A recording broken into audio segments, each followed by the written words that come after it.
Coming up on this episode of Tom Talks Rubbish. I feel like I have almost this two and a half, my internal clock is like 2.5 years, like where I Mm. work on projects. And then either I'm burnt out or I'm just like, okay, I've done this. Let me move on to something else. So I'll be curious to see, I'm only a little bit of a year into this.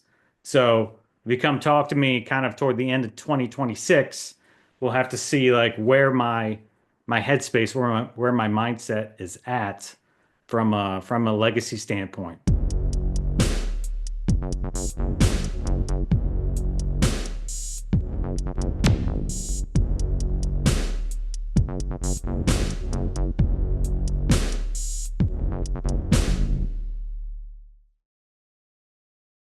What's going on, guys? It's your boy, Tom Rubbish, and stand back with another interview. This time, I'm joined by someone I've been trying to get on the channel for a while because he's doing very good work. I'm not going to lie. I'm joined by the one and only Kevin J. Callis from Wrestle Trivia. So, welcome to the show. Thank you, Tom. Happy to be here. Thank you for reaching out and excited to have a chat with you. I'm very excited to chat with you, my friend. So, if we take this back, Kevin, before any of your work, things like that, where does Kevin first become a wrestling fan? Oh wow. I first became a fan probably in the early to mid 1980s.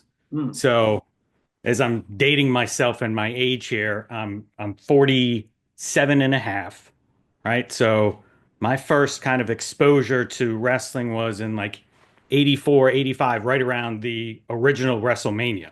mm, So I remember going to, my dad took myself and a friend of mine to the Sheridan Hotel in Georgetown, right in Washington, D.C. And we mm. watched the first WrestleMania on closed circuit TV. So that kind of shows you my fandom of, I was like 7 at the time. So I've been watching it for over 40 years, and there've been ebbs and flows over the years, as obvious. You can't always be locked in onto your fandom, but yeah, so that was back in the early, probably 84, 85. That's really, really cool. You talk about there WrestleMania sort of being your what I like to call core memory of Mhm. wrestling and the first sort of time you watched it. Was you aware of wrestling before that? So like the territory days or things like that? I was probably only aware of, like, my earliest memories are watching it on Saturday mornings with my dad, like Mm, just, flipping through the channels and coming across an All-American Wrestling. I remember Hulk Hogan, Mr. Wonderful Paul Orndorff was my favorite wrestler growing up. And Mr. Wonderful lost on TV to Hulk Hogan.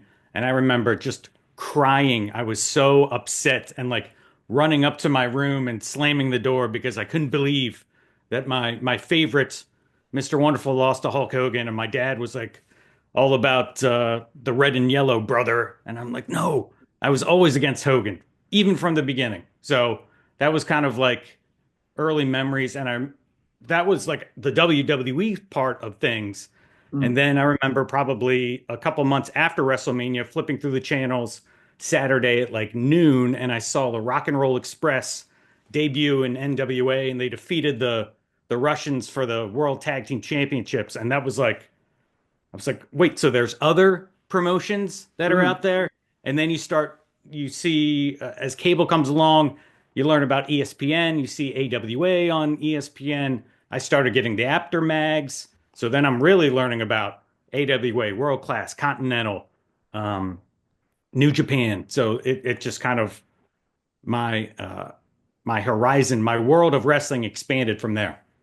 How you talk about your world of horizon wrestling expanding from an early age by the sound of it. So what is your thoughts on like current wrestling fans' perspective of, oh, we can only like this one, we can only like that one. Does that make sense? I hate it. I hate the tribalism that is now out here, because why can't you just like who you want to like? It doesn't matter if, and especially now in this day and age of social media, you'll get your trolls who are like recently I had somebody who was very pro AEW and they're constantly needling me about the questions on Wrestling Jeopardy and saying, "Oh, you should call yourself WWE Jeopardy because you don't ask any questions about AEW." I'm going, "Well, I'll ask like maybe one or two AEW questions. I'll have a couple questions from the territory days, maybe an international question, but sure, majority is going to be of the WWF, WWE, WCW, ECW. Those were the prime time and have always been the prime time uh, promotions. Mm. Um, so I try to gear, 75% of those questions to those promotions. So, Mm. but Without, yeah, the whole tribalism, I'm over it. mm. Don't like it. Don't appreciate it. To defend you, I suppose that's also a sort of, say, a non-wrestling fan picked up your episode if they were searching Jeopardy episodes. They're Mhm. gonna know WWE. They might not know AEW, or do you know what I'm trying to Exactly. defend. I see your point completely. If you have if 2 million people are watching Raw and you have 500,000 people are watching AEW, so you're casting a wider net if you're throwing questions out there that are more geared toward uh, the larger promotions. Nothing to knock what AEW does or Mm. the smaller promotions. They're doing the best they can. They're doing great work. Everything is different. You try to mix and match.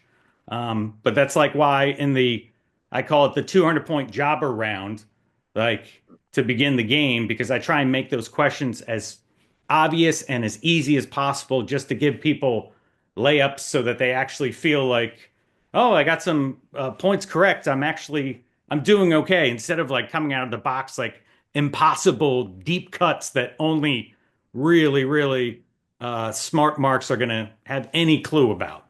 Mm.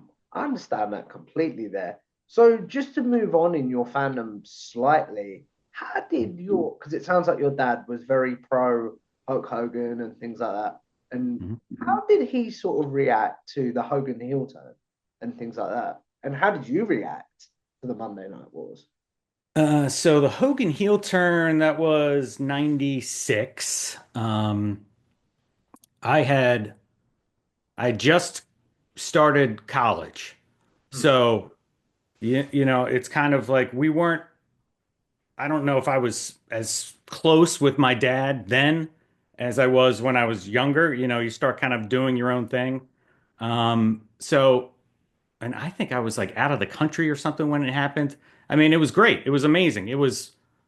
I thought it was perfect, like what you need to do to reinvent yourself. And that's Mm. kind of like one of those icons who's always been this way. And to Mm. completely flip the script, I thought it was genius. And the numbers didn't lie and the revenue didn't lie. And it really strapped the rocket to WCW back then and they just took off. That's really, really cool. Where is your current fandom, Kevin, as we get into any of your work? As we record this in June of 2025, where's your current fandom of wrestling? In terms of like a number, like a 10 out of 10, 8 out of 10. We can do Um, that. I was more thinking like, do you watch shows? Like, how do you consume wrestling and things like that? sure. So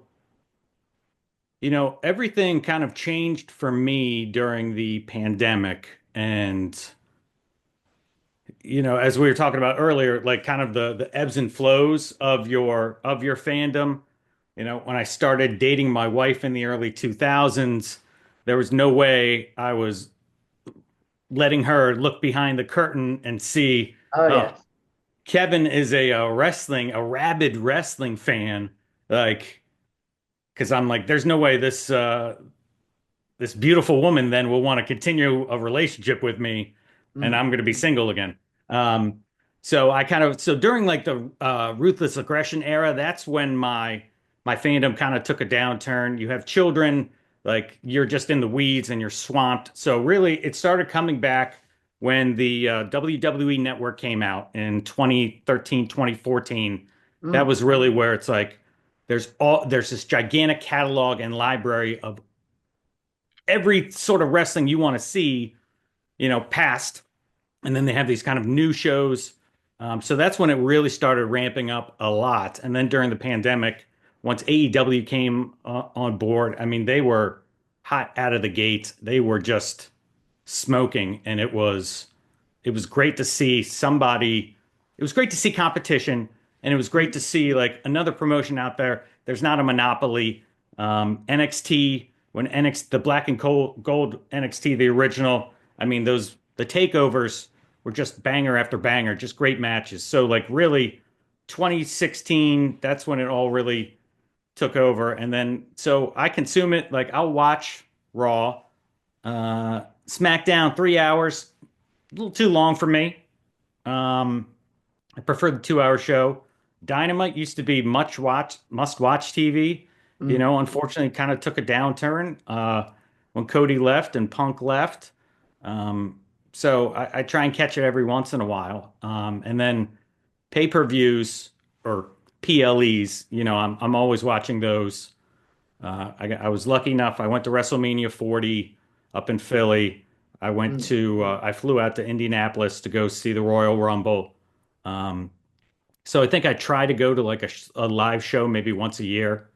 Mm. Um, so that's kind of where my fandom is. I understand what you're saying completely there. You talked about there sort of putting your wrestling fandom away when you first started dating your wife. So how did that come about that obviously she knows now because you go on trips and you do your show. So how did Right, that come exactly. sort of thing? Wow. I think it was just kind of little like pockets or like little nuggets of things in the past that so I was working for a radio station, Mm. um, and a couple of things we got to do, like we would interview country music stars. We were primarily a country music radio station, but we also interviewed actors and actresses, and a couple times there would be wrestlers would come through because we were like a conglomerate of radio stations where we worked. So there was a Mm. country station, an oldie station, a rock station, a sports talk station, a soft rock station. So if the wrestlers were in town, they'd come by. So like when this is after like Savage had retired, so the Macho Man came by, was promoting his, if you remember, his Be a Man, a rap album. Oh yeah. Yeah, so he came around the radio stations and did interviews. So I got my picture taken with him. Hogan came by with his daughter Brooke because he was really trying to push her pop career. He Mm. came by. We had Batista and Sable were a couple others, and I got a chance to interview The Rock. This is back in like '05. He was promoting his movie Walking Tall with Stifler from the American Pie series. We went down, got to interview him. This is back when he still had hair, where he wasn't like super jacked as he is now. Um, but like kind of my fanboyish came out when those moments happened. Mm. And so she started, and I would start watching it if we were flipping through the channels.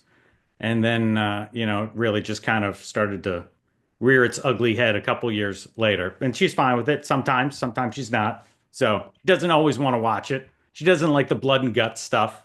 So, Mm. but she appreciates it. We went to AEW once, and we were out in Milwaukee this past weekend, and they have a festival called Crusher Fest. And Oh.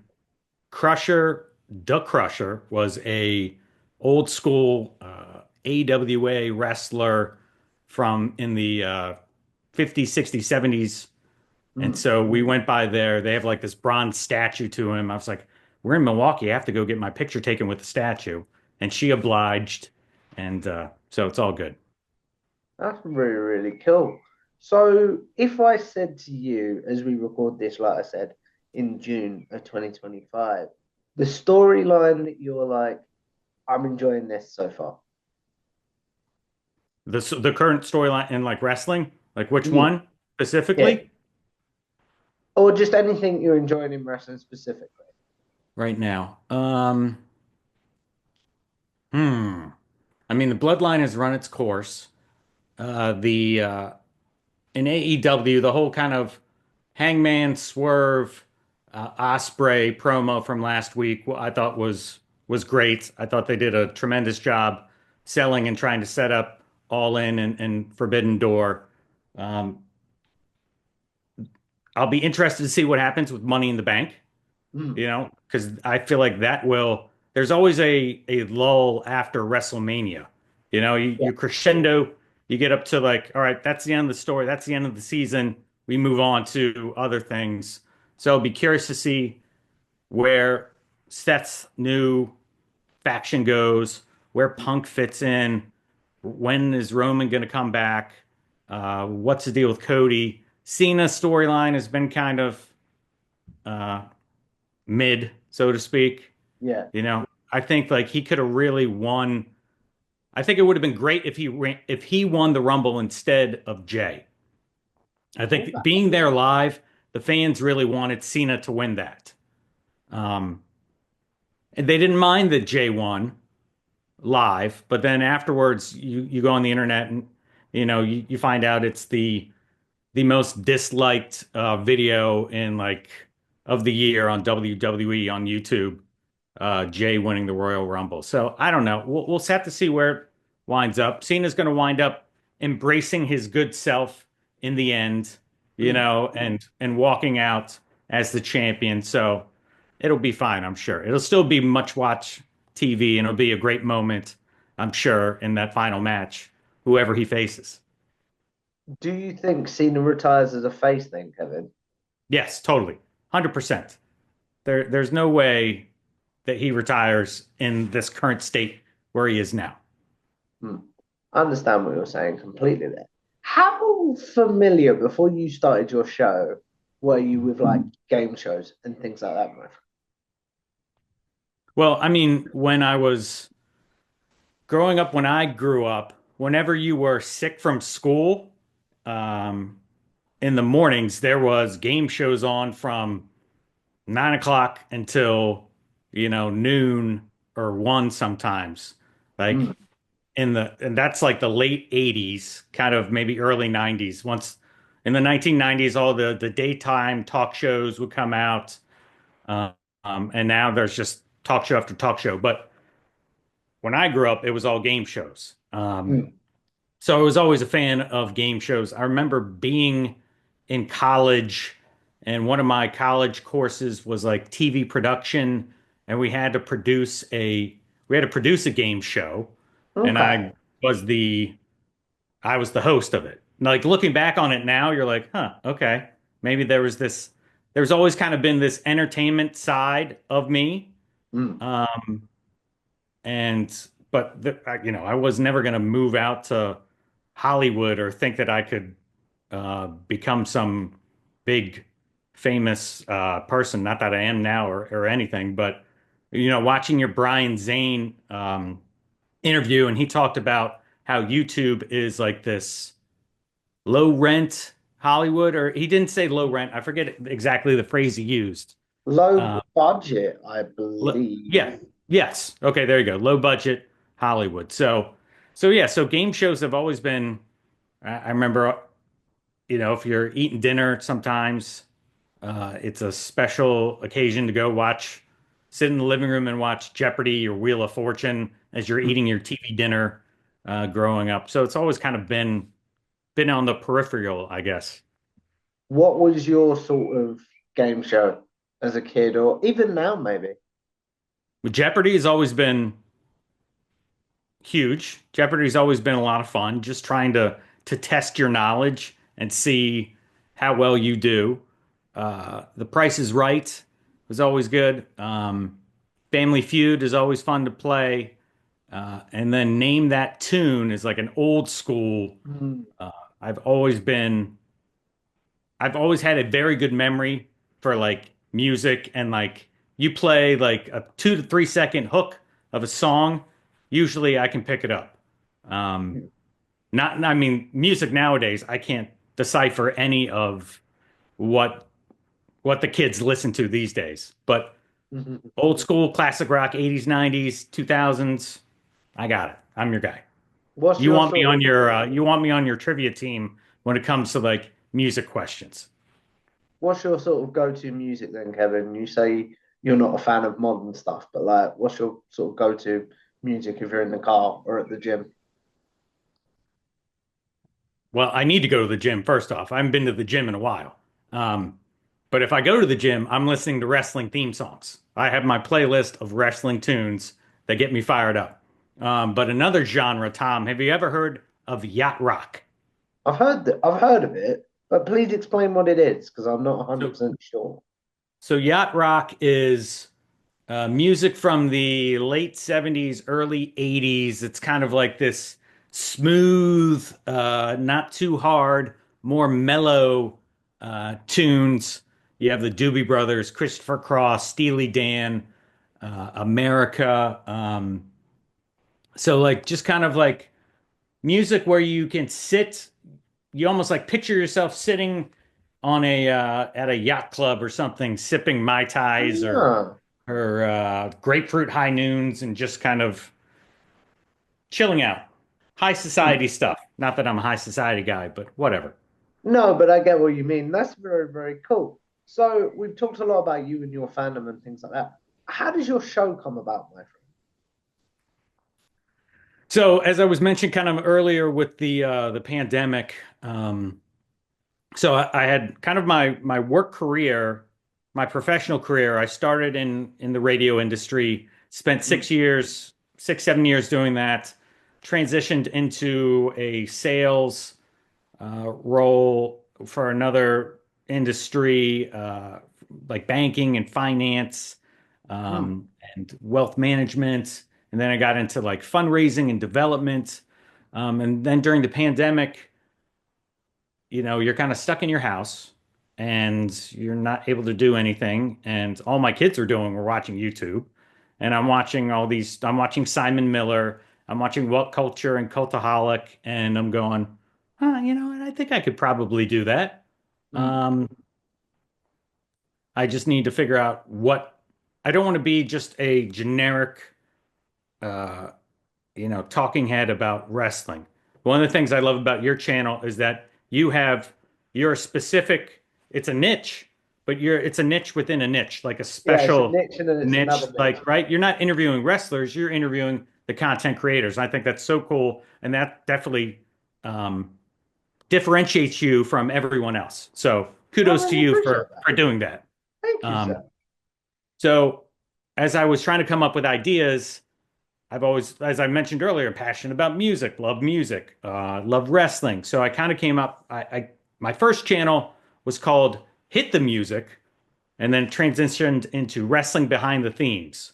Mm. So it was all about wrestling theme songs. So I would do like top 10 lists about the best wrestling songs that you should put on your Valentine's Day playlist, or the best entrances, or I do documentaries about wrestlers and go through their whole kind of uh, their evolution of theme songs. So like Mm. Triple H from when he was Hunter Hearst Helmsley to the game, or Dusty Rhodes, or Cody, or Jeff Hardy, or Lex Luger, or Sting, guys like that. So I did that for about 2 years, and it was stagnant. It wasn't really moving the needle as much. So I said to myself, okay, well, I wanted to do 2 years of that, and let's reevaluate after 2 years. And Mm. then I said, okay, well, I need to come up with a new idea. And my family and I would sit around and watch. We're big Disney nerds as well, so we Uh-huh. love the Disney theme parks. There's this another YouTube channel called Inside the Magic, and their host Brian Perry. Shout out to you, Brian. He does Disney Jeopardy. Same thing as just regular Jeopardy. I was like, what if I did wrestling Jeopardy? Mm. And then the wheels started going, and I launched it in March of last year, 2024, and we're 60 episodes done after a year or so, and no plans on stopping this wrestling Jeopardy uh, train, so to speak. I really hope you don't, because you're very good at what you do, my friend. Thank you. How are, not specifically you, how are like creators able to get away with might not be the right word, but I know what I mean. You able to use the Jeopardy branding Yeah. without people coming after them. How does that work? Yeah. So that's kind of that's a great question. When I first launched the channel, it was called Wrestling Jeopardy. And I'm sitting there, like it took off pretty quickly. Like that first month, I gained like 5,000 subscribers. Mm, So I was like, okay, this is good, but I don't want to get in any sort of trouble with.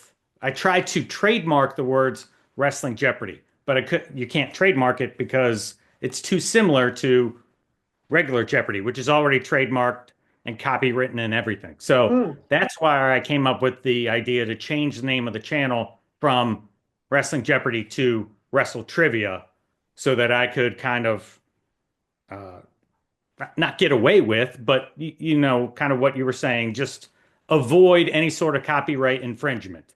Mm. Um, so I'm not using their music.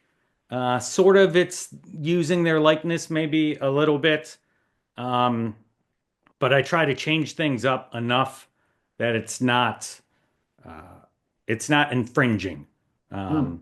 So, Yeah. but we'll see if I ever get sent a cease and desist, then I'll handle it when that happens. But I trademarked the name Wrestle Trivia. I just got um, I just was able to secure the domain name to wrestletrivia.com. Oh, wow. So so I can start kind of continuously continuing to build this brand that I'm really trying to build. And I don't know if I'm always going to be doing Wrestling Jeopardy. Perhaps I can come up with another trivia game as Mm. well, so that I don't know, we'll see. Down the road, those are all kind of other goals in the future that I'm trying to work towards. You talk about working towards goals there, Kevin. What are some sort of pinch me moments that you've had that you're like, that was a goal. This has been cool to do that. And then what are some sort of smaller goals that you're working towards now? Well, I think you probably, whenever you talk to any sort of YouTuber, that 100,000 subscriber benchmark, that's always that's the moment you're working towards. I don't know why. Maybe it's an ego thing. It's a uh, it's a validation thing where you look at and go, okay, I've really done it. Um, when you get that plaque or whatever. So I mean that's kind of one of the main goals that I want to hit. And another one is 100 episodes of Wrestling Jeopardy. That'll be a big one. Um, but like so far, like the pinch me moments are just kind of coming out of the blocks fast and getting like 1,000 subscribers within like a couple of days. Like that was a big like, Mm. okay, we're on something because I can't. I put out like the first 5 videos around WrestleMania 40. So I just got Mm. a lot of I did like a special WrestleMania Jeopardy uh game. And so that got a lot of traction and over like 60,000 views. Mm. Um so those are kind of like the little thing. I'm very hard uh to be sad. I'm never satisfied. I think I that's one don't of the think things. anyone is as a creator, if I'm honest. Right? I'm really driven to make this something. If you're really passionate about something, and you think that you have a good idea, you're going to work your butt off to try to achieve that. Mm. Um, until you're just kind of like, I don't know, like, referencing your Brian Zane video again when he said like, okay, he made it to 100,000, but he still wants to keep going. We're creative people and we're trying to find these creative outlets to express our either our entertainment or our knowledge. Mm. And we're just you just want to keep going and see how far you can possibly take it. That's the great thing. Like right now, I think the sky's the limit for anything that anybody wants to achieve. It's Mm. just a matter of how much time can you accomplish things within a day or a year, um, before technology changes or something like that. That's really, really cool. We'll talk about success in a second. as we look at wrapping this up. But I'm very curious to talk to you. I've seen so many creators play in your game on their shows. So how does that come about? Do you reach out to them and say, would you be interested? Or do they reach out to you and say, do you mind? How does that work? A couple of it's kind of 50-50. There some of the smaller, not smaller channels, but if I'm at 12,000 subscribers, the channels that have less subscribers than me, they'll reach out and say, "Hey, is it uh, is it kosher? Is it cool if I react to your video?" Sure, of course. The more the merrier. But some of the larger creators, about a couple of weeks ago, I decided like, okay, I think it's time. Like I've reached a point in the catalog and the presentation of the videos and the game now, I'm very satisfied with. I think it's Mm. I think we're doing good. Like I'm doing good, like Oh, definitely, consistently. man. So I think like that now is the time to reach out to those larger folks and see if they would be interested in playing. So reaching out to Steve at Wrestle Juice and Steve and Larson to have them play along, or just recently started talking to him. So he played the video. Dante reached out to me shortly Mm. after he left Stash Club or whatever happened there and was like, yeah, I want to do this. I was like, sure, of course, man. Like there are people who have name recognition, and for them to play your game, that just that just helps. And it's really something that's very cool that they, as Mm. long if that, I get nervous. Like, did I say something stupid? Am I like, I'm very hypercritical about Oh, things. yeah. Anyone is, you just have this self-consciousness about you. But yeah, so that's kind of right now. I've been reaching out to a lot of the larger creators, hoping that they'll play. Like another one, for example, this is the third time I've mentioned Brian Zane in this interview. So he was the answer to a trivia question in this latest, in Mm. episode 60. So I'll throw something on Twitter. It says, "Hey, check this out. Might be cool if you played along on a video or a live stream or whatnot That's really, in the really future." cool. Yeah. You I spoke I'm about waiting for you. I'm waiting for you to do one too. I mean, come on, Tom. I want to see you test your knowledge. That could be arranged. That could be Yeah. arranged, my friend. You talked to me off camera about getting episodes to your standard and things like that, and you spoke about this in that interview, in this interview. So, what what do you mean by like your standards and wanting to make them the way? I'm trying to figure out how to phrase this question, but I know what I mean. Like how, like your standards. So, how Mhm. do you know that an episode is to your standards, and then what Yeah. is standard for an episode, whether it be Yeah. question, presentation, etc. I think it's not from a, well, I guess it's probably a lot of things now that I think about it. Um, so the questions, I want to make sure that the questions from the first 200-point Java round to the 1,000-point round, that they flow in a level of difficulty. Like I don't want to have like an 800-point question be equally as easy as the 200-point question, Mm. if you catch my drift. Mm. So that's difficult sometimes to do because it's just kind of myself coming up with these questions and writing questions. And I don't really have there's no sounding board or somebody else to like um, test these questions on. Um, so I try to do that. Obviously, just from a production standpoint, the camera presentation, the clarity of the video quality, the audio quality, if my microphone is popping or Mm. um, the levels are off, or I'm making edits that are too that like I try to do things like quickly. When I was in radio 20 years ago, that's one of the tricks, not tricks, but my mentors there in radio would always say brevity makes impact.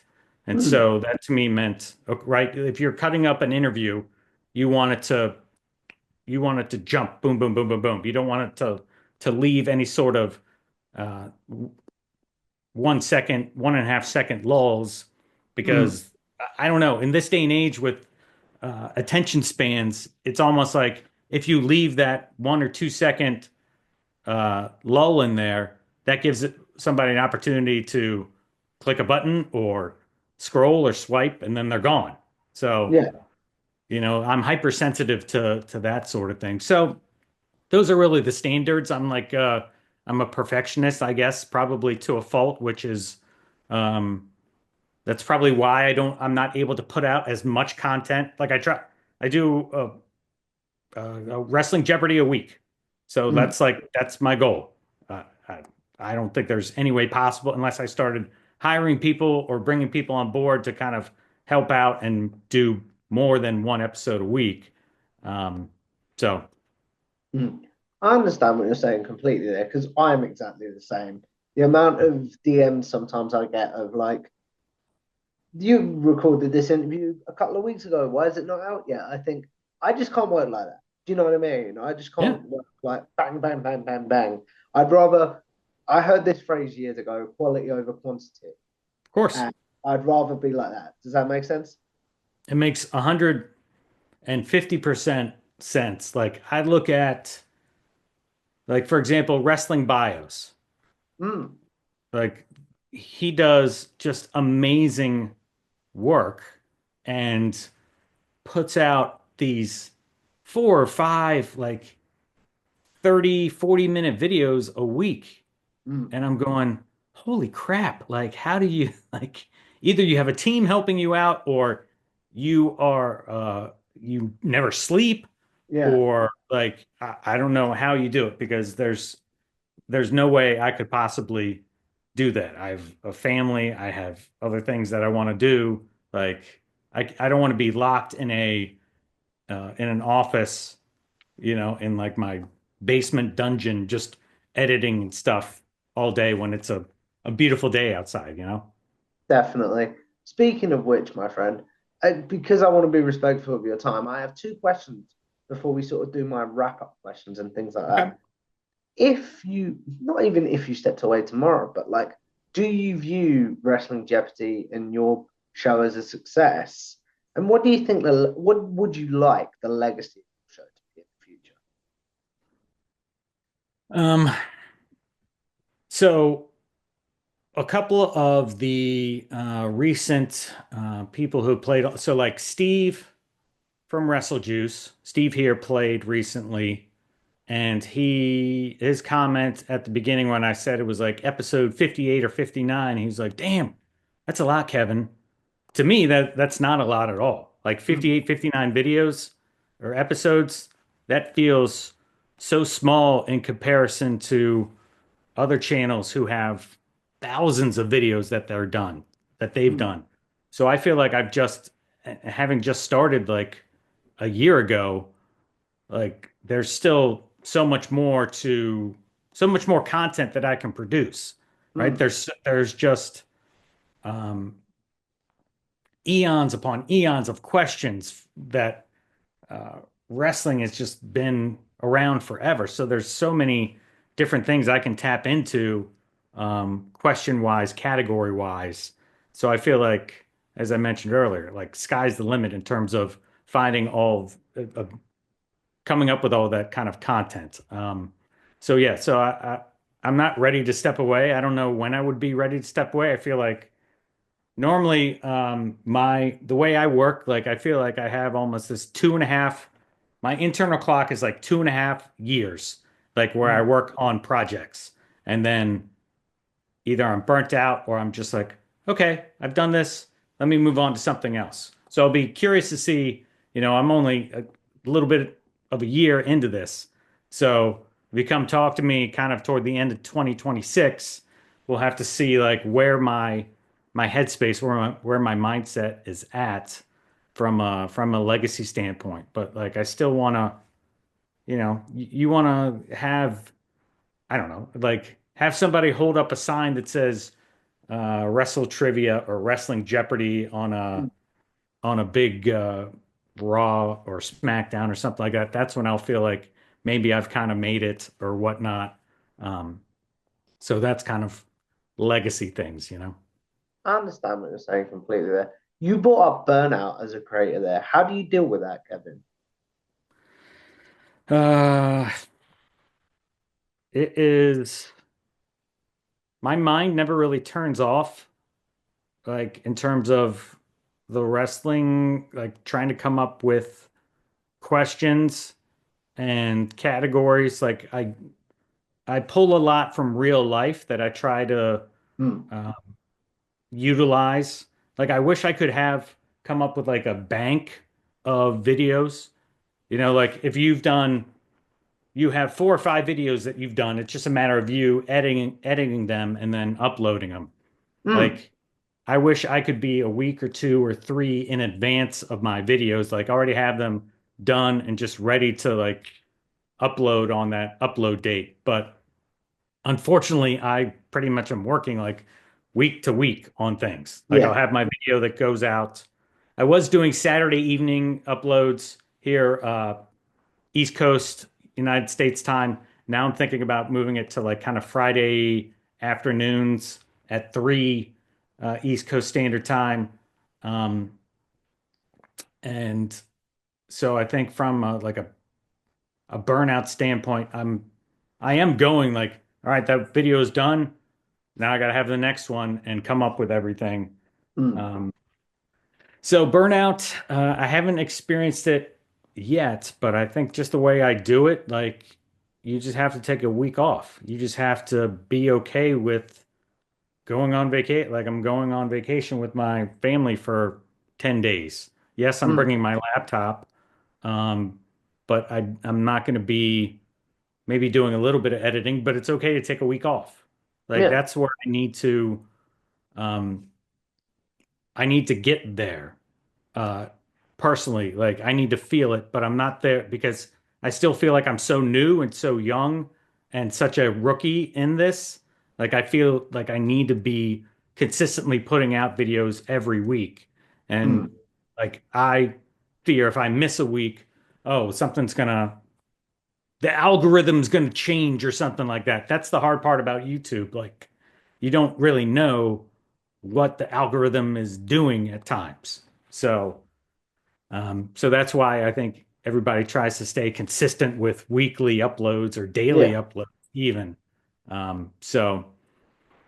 I've been trying to do a lot more YouTube shorts as well, just to kind of um, bridge that gap in between like content. So if I could do 3 shorts a week in the middle of the week and then the big show on the weekends, I feel like I'm doing enough content. So we'll see. We'll see how my burnout goes in the future.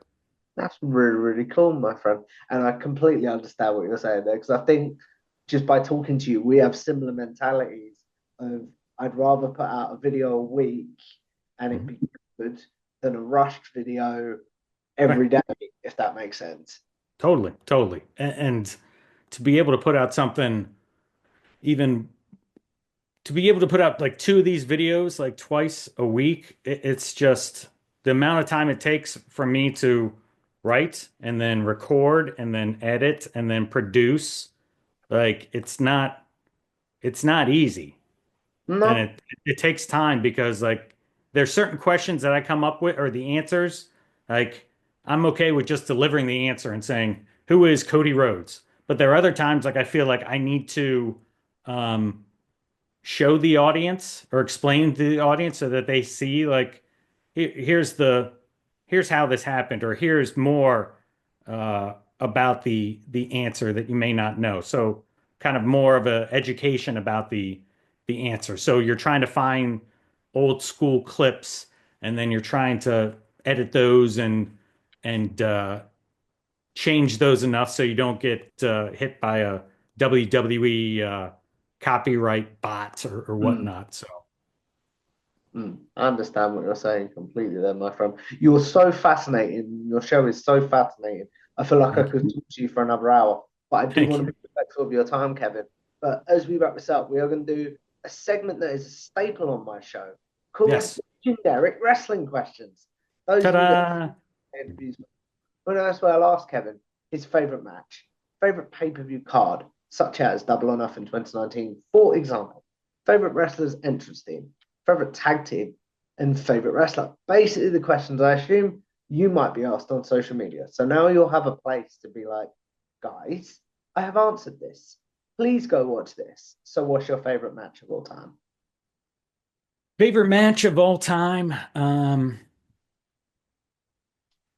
I'd have to say just Hogan Andre, just the spectacle of WrestleMania 3 and just the magnitude of that event and that match. Like in 1987, uh, my mom, dad, and I went to a WrestleMania party, Mm, pay-per-view party, which is like you would go to Super Bowl parties, but never like going to a WrestleMania party. But just mm, Hogan Andre was such a uh, larger than life match. And sure, the match, I mean, it's nothing like it's not a five-star Meltzer classic, mm, but I think just the way that match went down, the way the build went, the way that they were able to, pump 93,000 people into the Pontiac Silverdome, brother. Um, and just kind of the launching platform of wrestling after that, I think it was just huge. That's my favorite match.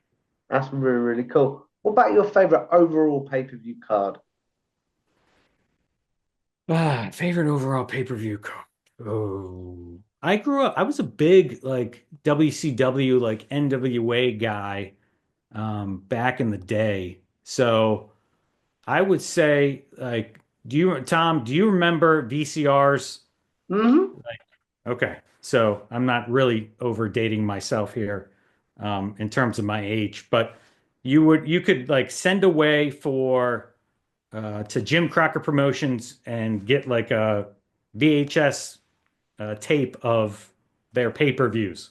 Mm, And I think the first one I ever got was the 1988 Great American Bash. It mm, was Flair versus Luger in the main event. It was Dusty versus Barry Windham for the U.S. title. They had a Tower of Doom match. Um, I think it was Sting and Nikita Koloff versus Tully and Arn. But like having that like video cassette, I think I just wore that out just watching that oh, yeah. so many times growing up. So I would say, I guess the 88 Great American Bash. That's really, really cool. I'm really curious to talk about this one as you had a channel to do with wrestling themes and you're a radio guy. So, what's your favorite wrestler's entrance theme, Kevin? Oh, man, there's so many. I loved the Midnight Express. Mm, Like the Midnight Express in the late 80s, early 90s, Bobby Eaton and Stan Lane, loved their tune. Hollywood Blondes, Steve Austin and Brian Pillman I was a huge fan of that. The Hart Foundation, loved the Hart Foundation, loved Owen Hart's theme. Um, I would I had a boom box growing up. And so like the boom boxes had two places to put your cassette tapes.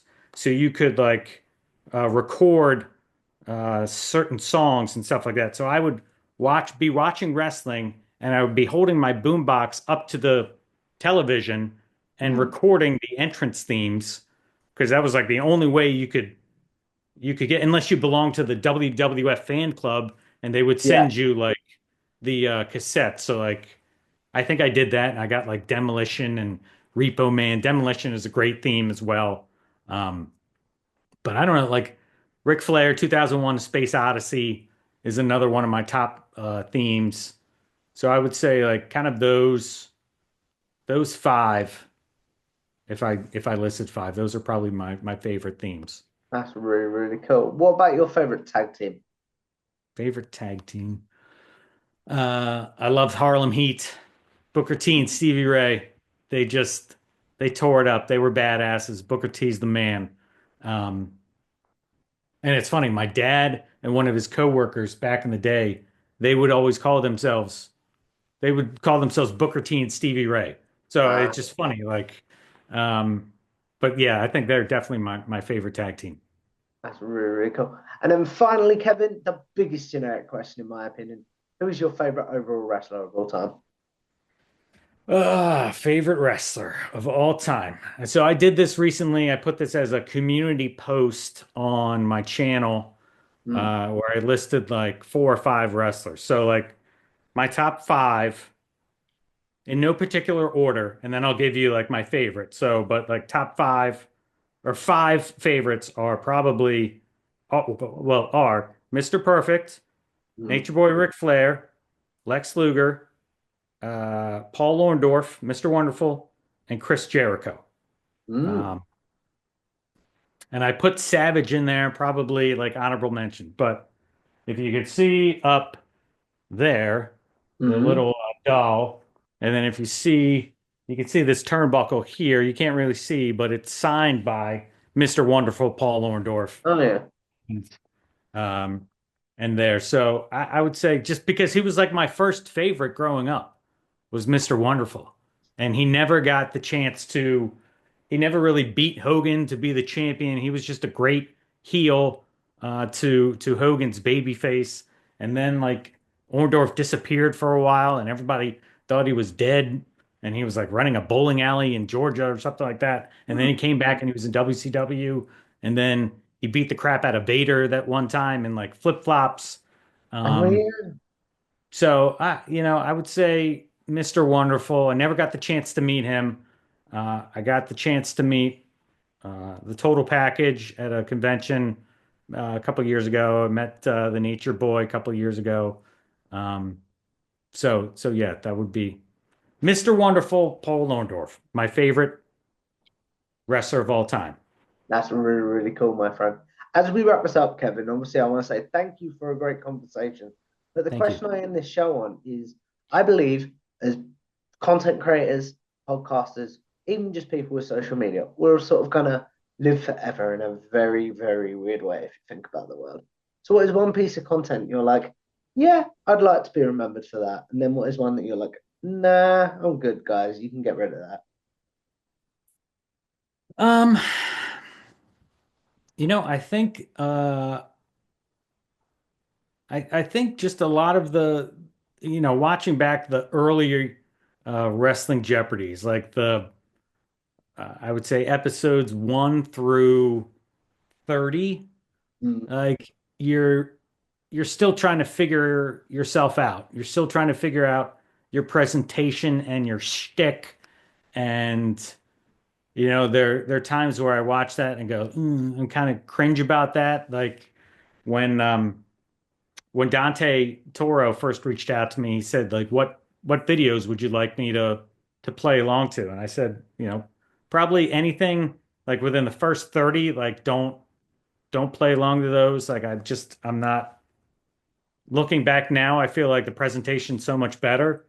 mm, Um, and that was still back in the channel was called Wrestling Jeopardy. So I hadn't made the switch yet to Wrestle Trivia. mm. Um, so so anything 1 through 30, like, but it's still good. I mean, the questions are still good, but the questions are also like really, really hard. There's some episodes that are impossible looking back on it now. Like even for like really, really smart, long-time wrestling fans, some are just brutally difficult. And I go, man, I wonder if I turned off people to the channel because the questions were so hard, like and so deep and random, like that people are like, yeah, I don't want to play this because I scored negative 6,800 or something. Mm. Um, so those would be kind of the videos that I wouldn't like to be remembered for. And then just kind of um, I think all my future videos, like from here on out, like I Mm. think I've hit my stride and I've hit my kind of where I'm happy with the presentation. So it's like I'm in the pocket right now. I'm in the zone, and I Mm. feel like I'm doing good. The views are.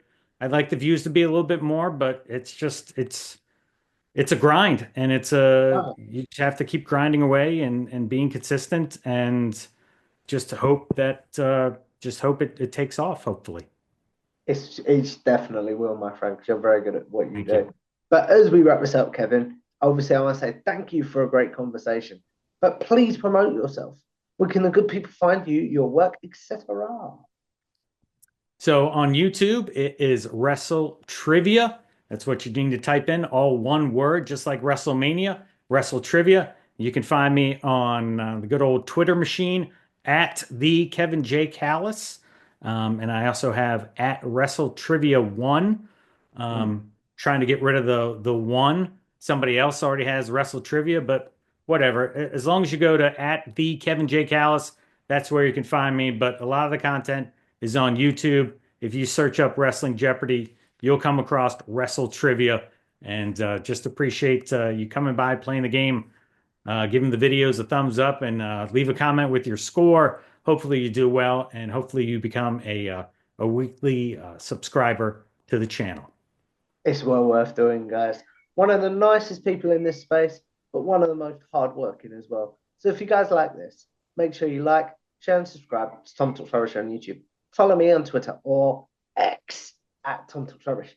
And I will see you in the next one. Goodbye now. Thanks for watching this Tom Talks Rubbish conversation. Before you go, please make sure you leave a like on the video, share it around, and subscribe to Tom Talks Rubbish on YouTube, as well as follow Tom Talks Rubbish on Twitter/X.